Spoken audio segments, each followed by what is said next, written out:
Good morning students. आज हम करने वाले हैं द लेवल ऑफ बायोडाइवर्सिटी। अब in our biosphere there is immense diversity है, बहुत ज़्यादा डाइवर्सिटी है। और वो डाइवर्सिटी हमारे सेल से लेके जो हमारे बायोलॉजिकल ऑर्गेनाइज्म के मैक्रोमोलेक्यूल्स हैं, उन हमारे जो बॉडी के अंदर सेल्स हैं उनसे स्टार्ट होके और बायोम्स तक जाती है। मतलब जो डाइवर्सिटी है, जैसे हम डाइवर्सिटी का कहने का मतलब है, हमने 11th क्लास में क्या पढ़ा था, किंगडम्स पढ़े थे डिफरेंट, और क्लासिफिकेशन पढ़ा था। तो क्लासिफिकेशन किस बेस पे होता है, दैट विल वो हमें दिखाती है कि हमारे जो ऑर्गेनिज्म है उनमें कितनी ज़्यादा डाइवर्सिटी है। They are so much diverse. ठीक है, मतलब वो एक दूसरे से कितने ज़्यादा अलग अलग हैं। और वो कहाँ से स्टार्ट होती है, हमारे सेल से ही स्टार्ट होती है। जैसे कि प्रोकैरियोटिक सेल, फिर eukaryotic cell, unicellular, multicellular, then it will leads to tissue. तो ये जो बायोलॉजिकल ऑर्गेनाइजेशन है, बायोलॉजिकल हायरार्की है, ये कहाँ जाती है, हमारी बायोम्स तक जाती है। That is means from. और फिर जो बायोलॉजिकल हायरार्की है वो हमने क्या पढ़ा था वहाँ पर, जैसे ऑर्गेनिज्म है, फिर ऑर्गेनिज्म के बाद पॉपुलेशन है, पॉपुलेशन के बाद कम्युनिटी है। So then there is a different ecosystem is there. So ये हमने बायोलॉजिकल हायरार्की में पढ़े थे। अब हम देखते हैं कि जो ये डाइवर्सिटी है इसके क्या बेसिस हैं, मतलब किस बेसिस पे ये डाइवर्सिटी को मतलब मेंटेन किया गया है, और कितनी ऑर्गेनिज्म के अंदर ये डाइवर्सिटी क्यों है, किस बेसिस पे है। ठीक है, सबसे पहला आता है जेनेटिक डाइवर्सिटी। जेनेटिक डाइवर्सिटी क्या है? It is a diversity number and type of gene as well as chromosome. अब जेनेटिक वर्ड अगर आ गया है तो एवरीबडी मतलब सबके माइंड में स्ट्राइक हो जाएगा ये वर्ड कि ये क्या है, कि मतलब जेनेटिक की बात हो रही है, जीन्स की बात हो रही है। तो इसका मतलब बात किसकी हो रही है? क्रोमोसोम्स की बात हो रही है, डीएनए की बात हो रही है। ठीक है, तो जो डाइवर्सिटी ऑफ डिफरेंट, मतलब जो क्रोमोसोम का जो नंबर भी प्रेजेंट अलग अलग होता है सब ऑर्गेनिज्म में, फिर उनके अंदर जो जीन्स हैं उनका अरेंजमेंट भी अलग अलग होता है। ठीक है, so that is present in the different species. जो जीन पूल हम जिसको कहते हैं वो क्या रहता है, एक स्पीशीज के अंदर तो वही रहता है ऑलमोस्ट। जो जीन्स प्रेजेंट हैं, बस उनका एक्सप्रेशन चेंज हो जाता है। ठीक है, एक्सप्रेशन पैटर्न चेंज होने की वजह से जो डिफरेंट इंडिविजुअल हैं उनमें कुछ अलग अलग चीज़ें हमें देखने को मिलती हैं। वरना जो जीन्स हैं, अब जो ह्यूमंस हैं उन सब में वही वाले एंजाइम्स प्रेजेंट हैं। अगर वो एंजाइम्स प्रेजेंट है तो इसका मतलब वो जीन्स भी सारे वही प्रेजेंट हैं। तो जीन्स कैसे चेंज होते हैं, species to species. Genetic diversity is useful in adaptation to change in the environmental conditions.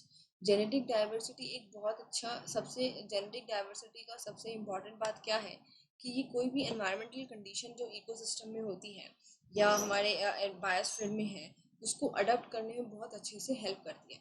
क्यों? क्योंकि अगर कोई ऐसा मतलब कोई जैसे टेम्परेचर के रिगार्डिंग है या किसी और प्रोटीन के रिगार्डिंग है, तो जो ये अडेप्टेशन है ये कैसे होएगी, बिकॉज म्यूटेशन हो जाएगी हमारे जीन्स में, क्या हो जाएगी, पर्टिकुलर कोई म्यूटेशन हो जाएगी जिसकी वजह से ये हमें देखने को मिलेगा। जब हम चैप्टर अपना हेरिडिटी वाला और इवोल्यूशन वाला चैप्टर करेंगे तो हम वहाँ पे पढ़ेंगे कि कैसे जो जेनेटिक कॉन्स्टिट्यूट है, जो जीन्स है, वो हमारी अडेप्टेशन में हेल्प करते हैं। ठीक है, it also help in speciation और इवोल्यूशन ऑफ न्यू स्पीशीज। मतलब जब एक पर्टिकुलर कोई स्पीशीज चल रही है बहुत टाइम से, उसके जीन्स में चेंज आ गया है, म्यूटेट हो गए हैं, और वो अब एक नई स्पीशीज इमर्ज होके आई है। जैसे कि क्या होता है, जो बर्ड्स हैं हमारे, वो हम क्या बोलते हैं, कहाँ से आए हमारे रेप्टाइल्स। पहले क्या थे हमारे पास, रेप्टाइल्स। फिर धीरे धीरे हमारे पास एप्स आए, बर्ड्स आए।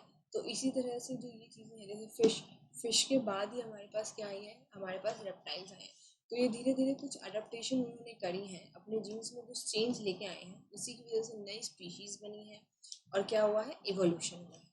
ठीक है, एक जेनेटिक वेरिएशन हम किस में देख सकते हैं, that is Rauvolfia vomitoria growing plant है, दैट इज हिमालयन रेंजेस पे होता है, और उसके अंदर बहुत ज़्यादा एक्टिव केमिकल होते हैं रेस्पिराइन, दैट वो प्लांट प्रोड्यूस करता है, उसके अंदर बहुत ज़्यादा जेनेटिक वेरिएशन है।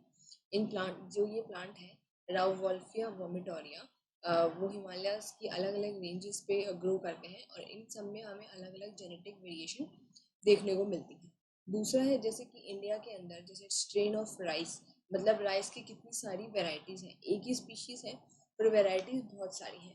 वो किस लिए हैं कि और जैसे मैंगोज हैं उसकी बहुत सारी वैरायटीज हैं, थाउजेंड ऑफ वैरायटीज है। वो सब वैरायटीज किसलिए हैं? क्योंकि उनके जो जीन जेनेटिक कॉन्स्टिट्यूएंट है वो डाइवर्स है। वो डाइवर्स है क्योंकि सब जगहों का अलग अलग एनवायरनमेंट है, ठीक है, क्लाइमेटिक कंडीशन है, उनको उसको भी अडेप्ट करना है। स्पीशीज यहाँ पर हम नहीं कहेंगे कि चेंज हो गई है, बट जो उनका थोड़ा सा जेनेटिक कॉन्स्टिट्यूशन चेंज होने की वजह से क्या हो गया, वेराइटीज चेंज हो गई हैं, ठीक है। जैसे ह्यूमन बीइंग है, सब ह्यूमन होमोसेपियन ही है, ठीक है, सब होमन सेपियन ही है, पर उनका जो जीन पूल है, मतलब जो उनका जेनेटिक एक्सप्रेशन है या जीन पूल है, वो थोड़ा थोड़ा क्लाइमेटिक कंडीशन के अकॉर्डिंग चेंज हो जाता है। मतलब किसी प्रोटीन का एक्सप्रेशन बहुत ज़्यादा हो जाएगा है according to the climatic condition, temperature condition, और किसी का एक्सप्रेशन कम हो जाएगा, उसके अकॉर्डिंग ही उनके जो मॉर्फोलॉजी है या कुछ अडेप्टेशन है बॉडी के अंदर वो ज़्यादा हो जाती है। जैसे कि हमने क्या, ठीक है। Next is the species diversity. अब जो हम ये स्पीशीज डाइवर्सिटी पढ़ने वाले हैं, it is a very important aspect of this biodiversity. Species diversity बहुत इंपॉर्टेंट एस्पेक्ट है बायोडाइवर्सिटी का। जो आगे हम जितने भी टॉपिक पढ़ने वाले हैं बायोडाइवर्सिटी में, वो सब जो स्पीशीज का रिप्रेजेंटेशन है अलग अलग हमारे इकोसिस्टम के अंदर, उसी के रिलेशन में सब कुछ आएगा, ठीक है। तो इसको ध्यान से समझना। Diversity of species level, for example western Ghat have greater amphibian species than eastern Ghat, ठीक है। मतलब स्पीशीज की डाइवर्सिटी, मतलब स्पीशीज जो है, जैसे इन्होंने एग्जांपल दिया है कि western Ghat have greater amphibian, western Ghat के पास ज़्यादा एम्फीबियन है as compare to eastern Ghat, ठीक है। तो वहाँ पर जो एम्फीबियंस की डाइवर्सिटी वेस्टर्न घाट पर ज़्यादा हो गई। स्पीशीज डाइवर्सिटी मेनली क्या होता है? Product of species richness and species evenness, ठीक है। पहले हम देखते हैं स्पीशीज रिचनेस क्या होती है, ठीक है। Species richness, what is the species richness? ये हमारे पास एक इकोसिस्टम है ए, ये हमारे पास इस इकोसिस्टम है बी। ये हमारे पास कौन सा इकोसिस्टम है? ए, और ये हमारे पास एक इकोसिस्टम है बी, ठीक है। अब क्या हुआ है इसके अंदर, जो स्पीशीज रिचनेस में यहाँ पर हमारे पास क्या है, हमारे पास यहाँ पर एक स्पीशीज है, दो मेंबर हैं, दूसरी के दो हैं, थर्ड स्पीशीज के भी टू हैं, species number 1, species number 2, species number 3, और 4 हमारे पास स्पीशीज नंबर 4 के हैं, 2 फिर हमारे पास स्पीशीज नंबर 6 के हैं। तो यहाँ पर कितनी स्पीशीज है हमारे पास? 6, ठीक है। यहाँ पर हमारे पास 6 स्पीशीज हैं, और टोटल इंडिविजुअल कितने हो गए हमारे पास? 1 2 3 4 8, 8 4 12, ठीक है। तो हमारे पास 12 हो गए यहाँ पर टोटल इंडिविजुअल। अब ये जो बी वाली है, यहाँ पर 12 इंडिविजुअल ही है, लेकिन यहाँ पर एक के हैं 6 और दूसरी के हैं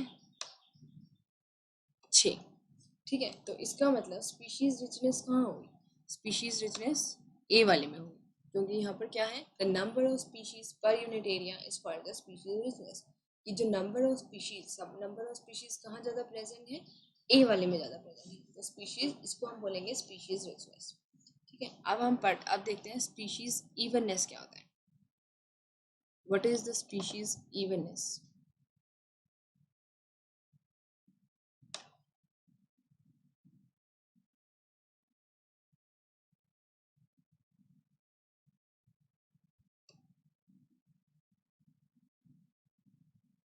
स्पीशीज इवननेस क्या होगा? जैसे कि हमारे पास क्या है, 100 इंडिविजुअल है, इस वाले, ये वाला जो हमारा एरिया है और इस एरिया के अंदर, ठीक है, 100 ही इसी में है, ठीक है, और 100 ही इसी में है, ठीक है। इसके अंदर है 5 स्पीशीज, और हर स्पीशीज के हमारे पास क्या है, 20 इंडिविजुअल है, ठीक है। और यहाँ पर हमारे पास स्पीशीज तो 5 ही हैं, लेकिन एक जो स्पीशीज है उसके 6 हैं, ठीक है, और बाकी जो बच गए उनके 40 हैं। यहाँ पर सबके पास क्या है, 20 पर स्पीशीज,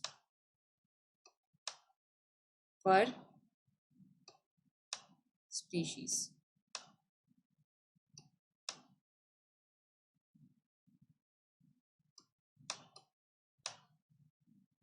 पर स्पीशीज कितने हैं हमारे पास? 20 इंडिविजुअल्स हैं। 100 है ना टोटल, और 5 हमारे पास स्पीशीज हैं। 5 स्पीशीज यहाँ प्रेजेंट है और 5 स्पीशीज यहाँ प्रेजेंट है। और जो ये वाला है, इसके अंदर क्या है हमारे पास? सिर्फ 60 इंडिविजुअल एक ही स्पीशीज के प्रेजेंट है। तो अब स्पीशीज इवननेस कहाँ हुई? यहाँ पर हुई, क्योंकि जो जितनी भी स्पीशीज हैं वो मतलब इवन मतलब यहाँ पर तो हमने वो ले लिया, वैसे तो जनरली एवरेज ही होता है। एवरेज कहने का मतलब है स्पीशीज इवननेस एवरेज क्यों होनी चाहिए और इवननेस क्यों रहनी चाहिए? For maintenance of the ecosystem balance. अगर कोई एक चीज ज्यादा या कम हो गई है, जैसे कि हमारे पास जैसे कि हमारे पास मान लो प्रे और प्रेडेटर वाले केस में हमने देखा था, अगर प्रेडेटर की स्पीशीज बहुत ज़्यादा कम हो गई है और प्रे की स्पीशीज बहुत ज़्यादा हो गई हैं, दैट विल आल्सो बी कि क्या होगा, उससे जो प्रे के बीच में जो कंपटीशन है वो बहुत ज़्यादा हो जाएगा। ठीक है, और अगर मान लो हमारे पास प्रेडेटर की स्पीशीज बहुत ज़्यादा कम हो गई है और प्रे की स्पीशीज बहुत कम हो गई है, प्रेडेटर की ज़्यादा है प्रे की कम है, तो प्रेडेटर क्या करेंगे? धीरे धीरे उनको एक टाइम ऐसा आएगा कि वो सारे प्रे को खा जाएंगे, तो फिर प्रेडेटर के पास भी खाने को कुछ नहीं बचेगा।